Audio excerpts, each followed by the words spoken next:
आज की breaking news.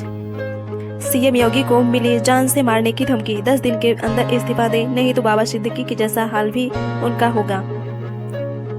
Siddiqui की 12 अक्टूबर को बदमाशों ने गोली मारकर हत्या कर दी थी। अब सीएम योगी आदित्य को जान से मारने की धमकी मिली है। उनसे बोला गया है कि योगी को अगले 10 दिनों के भीतर उत्तर प्रदेश के मुख्यमंत्री पद से इस्तीफा देना होगा। आगे की खबर। श्रीनगर के संडे बाजार में ग्रेनेड हमला, 12 लोग घायल। कल भी आतंकियों के साथ सेना की हुई थी मुठभेड़। जम्मू कश्मीर की राजधानी श्रीनगर में रविवार को ग्रेनेड हमला हुआ था। यह हमला मुख्य श्रीनगर में टीआरसी ऑफिस के पास संडे बाजार में हुआ था। ब्लास्ट की चपेट में संडे बाजार की भीड़ आ गई थी, जिसमें 12 लोगों के घायल होने की खबर है। एक दिन पहले ही खानियार में सेना और आतंकियों के बीच मुठभेड़ हुई थी, जिसमें सुरक्षा बलों ने एक आतंकी को ढेर भी किया था। चुनाव के पहले बीजेपी ने जेएमएम को दिया बड़ा झटका, सीएम हेमंत के प्रस्तावक मंडल मुर्मू भाजपा में हुए शामिल।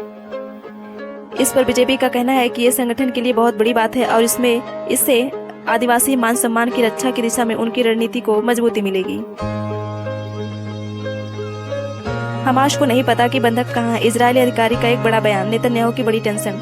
यहाँ शनिवार के इजरायली जांच अधिकारी ने दावा किया है कि हमास में कोई भी ऐसा नेता नहीं है जिसे इजरायली बंधकों के बारे में पता है। उन्होंने कहा कि इजरायली खुफिया एजेंसियों को आतंकियों के परिवार को पैसे का लालच देकर जानकारी निकलवानी चाहिए। सिनबेट के पूर्व अधिकारी ने यह भी कहा कि हमास गाजा के लोगों को लूट रहा है। ईरान की अब खैर नहीं, मुस्लिम देश का मिला साथ तो सुएज नहर से गुजरा मिसाइलों से लैस इजरायली युद्धपोत, मचा बवाल। इजराइल का युद्धपोत मिस्र के नियंत्रण वाले सुएज नहर से गुजरा है। इसका वीडियो सोशल मीडिया पर वायरल होने के बाद मिस्र विवादों के घेरे में आ गया है।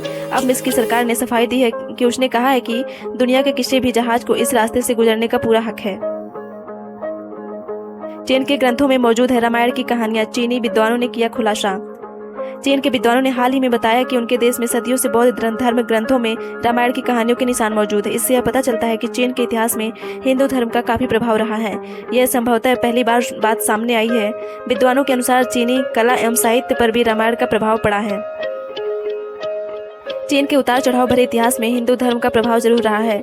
चीन के विद्वानों का कहना है कि यहाँ सदियों से धर्म ग्रंथों में रामायण की निशानियां मौजूद रही हैं। बीजिंग में भारतीय दूतावास द्वारा रामायण एक टाइमलेस गाइड विषय पर शनिवार को आयोजित संगोष्ठी में धार्मिक प्रभाव पर लंबे समय से शोध कर रहे चीनी विद्वानों ने उन ऐतिहासिक मार्गों का पता लगाने वाली स्पष्ट प्रस्तुतियां दी, जिनके माध्यम से रामायण चीन तक पहुंची और चीनी कला एवं साहित्य का इस पर प्रभाव पड़ा। महाराष्ट्र विधानसभा चुनाव आज नाम वापसी का अंतिम दिन, बागियों को मनाने में जुटे गठबंधन। इस बार 7,995 उम्मीदवार।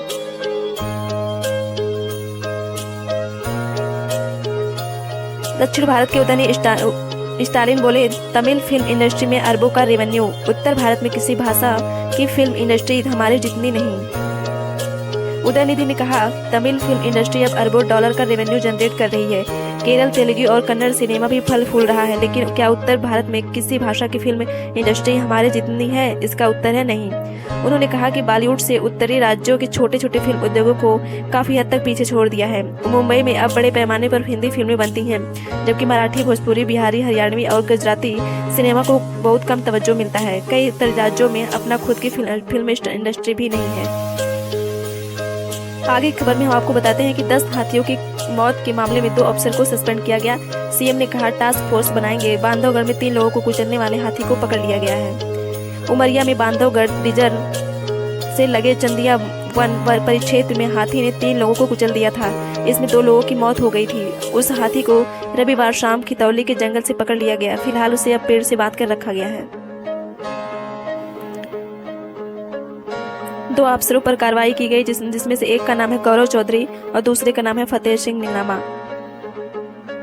इधर 10 हाथियों की मौत के मामले में रविवार शाम को सीएम डॉक्टर मोहन यादव ने वन विभाग के अधिकारियों की समीक्षा बैठक की। सीएम ने लापरवाही बरतने वाले फील्ड डायरेक्टर गौरव चौधरी और पनपथा एसडीओ फतेह सिंह नीनामा को सस्पेंड करने का आदेश दिया। सीएम ने हाथियों के दल के अस्थायी प्रबंधन के लिए टास्क फोर्स बनाने के भी आदेश दिए। इसमें विशेष प्रबंधन के लिए अन्य राज्यों की बेस्ट प्रैक्टिस को शामिल किया जाएगा। बफर एरिया और मैदानी इलाकों की फसलों को सुरक्षित करने के लिए सोलर फेंसिंग कराने के निर्देश भी दिए गए। खामनेई ने अमेरिका और इजराइल को दी चेतावनी, कहा, हम भी देंगे करारा जवाब। ईरान के सर्वोच्च नेता आयतुल्लाह अली खामेनेई ने एक सप्ताह पहले ईरान पर हुए इजरायली हमले के बाद अमेरिका और इजराइल को भी दी चेतावनी। खामनेई ने कहा कि उन्हें निश्चित रूप से इसका करारा जवाब मिलेगा। आयतुल्ला अली खामनेई ने तेहरान में साल 1979 में एक अमेरिकी दूतावास पर ईरानी प्रदर्शनकारियों के कब्जे की 45वीं वर्षगांठ से पहले शनिवार के छात्रों को संबोधित करते हुए टिप्पणी की थी। यह धमकी ऐसे समय में आई है जब ईरान इस बात पर विचार कर रहा है कि इजराइल के हमले का जवाब कैसे दिया जाए। राजस्थान में मौसम का मिजाज बदलने लगा है। दीपावली के बाद से सुबह और शाम के समय ठंड में वृद्धि हो गई है। मौसम विभाग के अनुसार नवंबर के अंतिम सप्ताह से कड़ाके की ठंड पड़ने की संभावना है, जिससे तापमान में गिरावट आएगी। झारखंड में यूसीसी लागू करेगी बीजेपी। जनजातीय समुदाय इसके दायरे से बाहर रखे जाएंगे। केंद्रीय गृह मंत्री अमित शाह ने रविवार को घोषणा की थी कि अगर भारतीय जनता पार्टी झारखंड में सत्ता में आई तो राज्य में समान नागरिक संहिता लागू की जाएगी, यानी कि यूसीसी लागू की जाएगी, लेकिन जनजातीय समुदाय को इसके दायरे से बाहर रखा जाएगा। शाह ने झारखंड में आगामी विधानसभा चुनाव के लिए भाजपा का घोषणा पत्र संकल्प पत्र जारी करते हुए घोषणा की कि राज्यों में उद्योग और खदानों के कारण विस्थापित हुए लोगों को पुनर्वास सुनिश्चित करने के लिए विस्थापन आयोग का गठन किया जाएगा। शाह ने राज्य में यह भी कहा, हमारी सरकार झारखंड में समान नागरिक संहिता लागू करेगी, लेकिन जनजातीय समुदाय को इसके दायरे से बाहर रखा जाएगा। झारखंड मुक्ति मोर्चा सरकार इस झूठ का प्रचार कर रही है कि समान नागरिक संहिता से आदिवासियों के अधिकार के अलावा उनकी संस्कृति प्रभावित होगी। यह पूरी तरह से निराधार है, क्योंकि उन्हें इसके दायरे से बाहर रखा जाएगा। लालू यादव को नजरबंद करने का आरोप। आरजेडी सांसद बोले, उपचुनाव से क्यों गायब है नीतीश। बिहार में 4 विधानसभा सीटों पर 13 नवंबर को उपचुनाव होना है। इससे पहले प्रदेश में सियासत तेज हो गई है। जनता दल यूनाइटेड यानी कि जेडीयू ने राष्ट्रीय जनता दल आरजेडी पर लालू प्रसाद यादव को उपचुनाव से पहले नजरबंद करने का आरोप लगाया है। हालांकि जेडीयू के आरोप पर बक्सर से आरजेडी के सांसद सुधाकर सिंह ने पलटवार किया है। आरजेडी के सांसद सुधाकर सिंह ने रविवार को कैमूर में मीडिया से बातचीत करते हुए कहा कि लालू प्रसाद अभी स्वास्थ्य संबंधी समस्याओं से जूझ रहे हैं। हाल ही में उनकी बाईपास सर्जरी हुई है। उनके बारे में ऐसी बातें करने वाले खुद सत्ता में लोभी हैं। अभी तक नीतीश कुमार खुद चुनाव में दिखे नहीं हैं। हमारे नेता बीमार हैं और उनका इलाज चल रहा है। यह बात बिहार ही नहीं, पूरा देश जानता है। श्रीनगर ग्रेनेड हमले पर सुरक्षा एजेंसियों से बोले उपराज्यपाल मनोज सिन्हा की आपको खुली छूट है।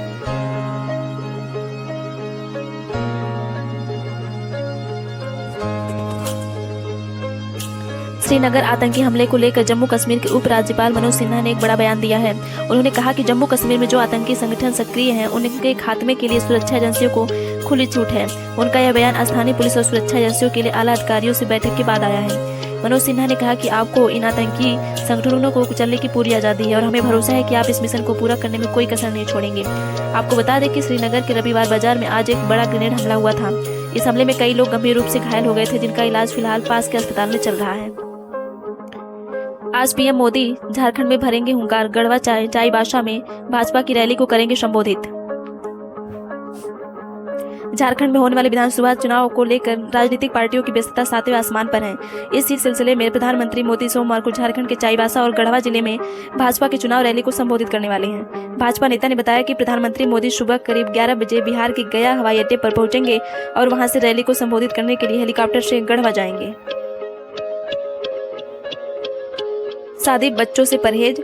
चीनी युवा विवाह से दूर भाग रहे। आबादी बढ़ाने के सरकारी उपाय भी नाकाम रहे। जनसंख्या चिंता का सबब बनी।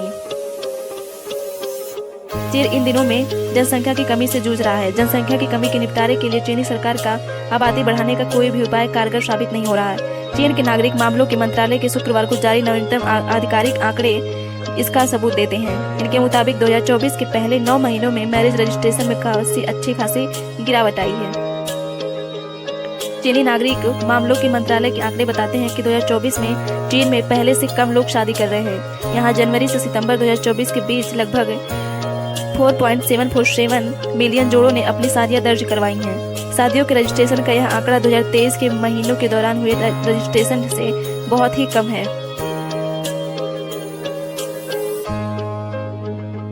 इस भरोसे को मैं कभी टूटने नहीं दूंगा। पदयात्रा में लोगों से मिलकर भावुक हुए अरविंद केजरीवाल। आम आदमी पार्टी के राष्ट्रीय संयोजक अरविंद केजरीवाल ने रविवार को अपनी पदयात्रा के दूसरे चरण का आगाज राजौरी गार्डन विधानसभा क्षेत्र से किया। लोगों से मिलते हुए उन्होंने कहा कि हर चेहरा मुझे आगे बढ़ने की ताकत दे रहा है। मुझे इनके भरोसे को मैं कभी टूटने नहीं दूंगा। पीएम मोदी से 1 घंटे हुई सीएम योगी आदित्यनाथ की मुलाकात, महाकुंभ समेत इन मुद्दों पर हुई चर्चा। उत्तर प्रदेश के मुख्यमंत्री योगी आदित्यनाथ ने आज रविवार को दिल्ली में प्रधानमंत्री नरेंद्र मोदी से मुलाकात की है। प्रधानमंत्री नरेंद्र मोदी और मुख्यमंत्री आदित्यनाथ की ये मुलाकात करीब 1 घंटे तक चली। इस मुलाकात के दौरान उत्तर प्रदेश के उपचुनाव समेत कई सियासी मुद्दों पर चर्चा हुई। जैव विविधता संरक्षण की राष्ट्रीय रणनीति 2030 तक पूर्ण शुद्ध का लक्ष्य। जैव विविधता रणनीति एवं कार्य योजना के अद्यतन संस्करण की घोषणा की है, जिसमें देश में 2030 तक पूरी तरह से जैव विविधता का लक्ष्य है। रणनीति में 2050 तक भारत में मानव जीवन को प्रकृति के साथ संपूर्ण साम्राज्य के साथ संचालित करने का लक्ष्य रखा गया है। न्यूजीलैंड ने किया टीम इंडिया का क्लीन स्वीप, तीसरा टेस्ट भी हार गया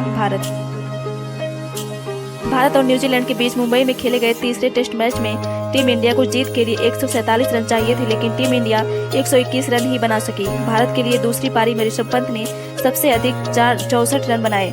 न्यूजीलैंड ने 3-0 से सीरीज अपने नाम की। न्यूजीलैंड के लिए एजाज पटेल ने इस मैच में कुल 11 विकेट अपने नाम किए। आज के लिए बस इतना ही, फिर मिलते हैं अगली नई वीडियोज में। तब तक के लिए जय हिंद, जय भारत।